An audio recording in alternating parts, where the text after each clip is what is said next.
এই যে তারাইনের যুদ্ধে পৃথ্বীরাজকে যে পরাজিত করলো, এটা তো এমনি এমনি হয় না। মোহাম্মদ ঘুরি, সুলতান মাহমুদের পরে মোহাম্মদ ঘুরি।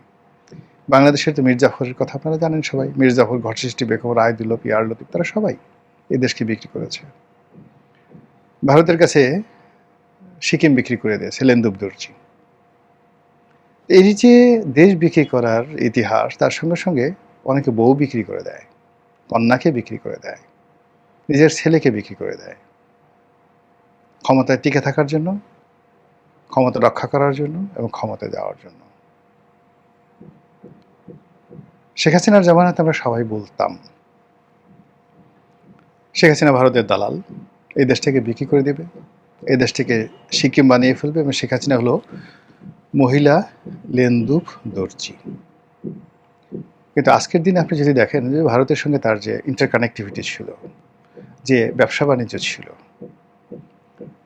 এবং ওই সময় দেশের যে সমৃদ্ধি ছিল, মিলিটারি পাওয়ার ছিল, আন্তর্জাতিক অঙ্গনে আমাদের যে পাসপোর্টের গুরুত্ব ছিল, ভ্যালু ছিল, রাষ্ট্রনায়ক হিসেবে বাংলাদেশের প্রধানমন্ত্রীর যে পদটি গ্লোবালি যেভাবে রিকগনাইজ হতো, সেটার 10% এখন অবশিষ্ট নেই।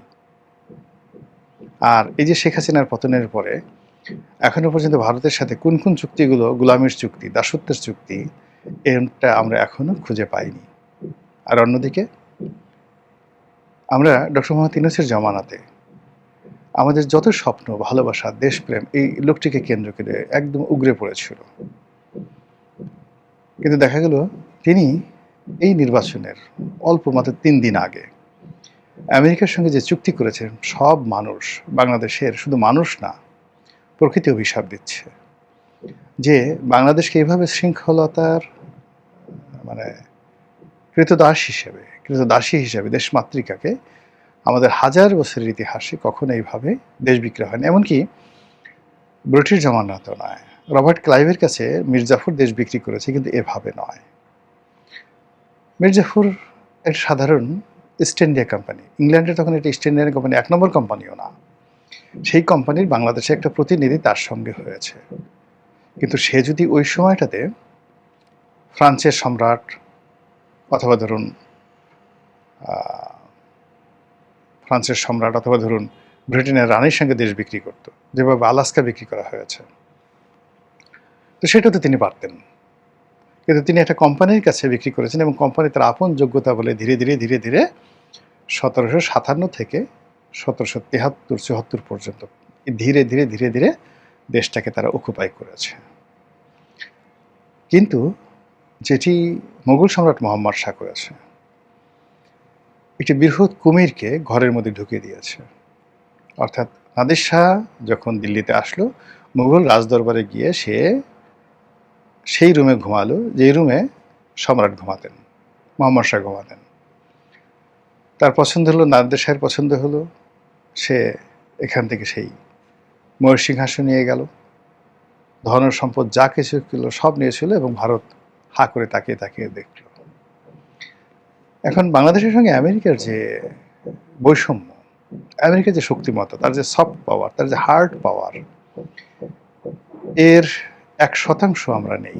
ইরান যে কাজটি করেছে তার 1% আমরা করতে পারবো না। এই যে দেখেন ভেনেজুয়েলাতে সে যে দাপট দেখালো, জেনারেল নরিয়াগাকে যেভাবে সে ধরে নিয়ে আসলো, তারপর ল্যাটিন আমেরিকার যে দেশগুলো, বিশেষ করে মেক্সিকোর উপর সে যে চাপ প্রয়োগ করছে, কানাডার মতো একটা উন্নত দেশের উপরে আমেরিকা যে আধিপত্য বিস্তার করছে, যেভাবে আফগানিস্তানকে তারা তছনছ করে ছেড়ে দিল, ইরাককে ছেড়ে দিল তছনছ করে, লিবিয়াকে ধ্বংস করে দিল, সিরিয়াকে ধ্বংস করে দিল সরাসরি। তারপর তো এই রাষ্ট্রগুলো আগেও টিকে ছিল, এখনও তারা প্রাণান্ত চেষ্টা করছে টিকে থাকার জন্য। এখনও তাদের যে সক্ষমতা আমাদের চেয়ে অনেক অনেক বেশি।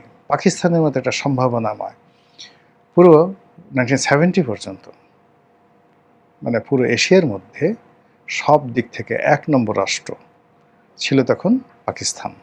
সে কি সিভিল সার্ভিস, কি মিলিটারি সার্ভিস, কি অর্থনৈতিক উন্নয়ন, আনবিলিভেবল। ভারত তো দূরের কথা, জাপান, চীন তখন মানে পাকিস্তানের কাছে কিছুই না। পাকিস্তানের কোনো কর্মকর্তা যখন ইউরোপে যেতেন, সুইজারল্যান্ডে যেতেন, তাদের দিকে, তাদের পোশাক আশাকের দিকে দিয়ে তাকিয়ে থাকতো পাগলের মতো। এও কি সম্ভব? সরকারি কর্মকর্তা এতটা জৌলুসপূর্ণ হয়? আপনি চিন্তা করেন, এখন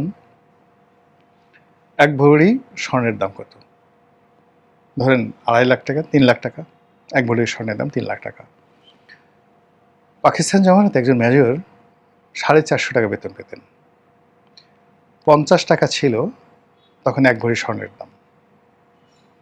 তো 50 টাকা যদি এক ভরি স্বর্ণের দাম হয়, তাহলে সে 9 ভরি স্বর্ণ প্রতি মাসে কিনতে পারত।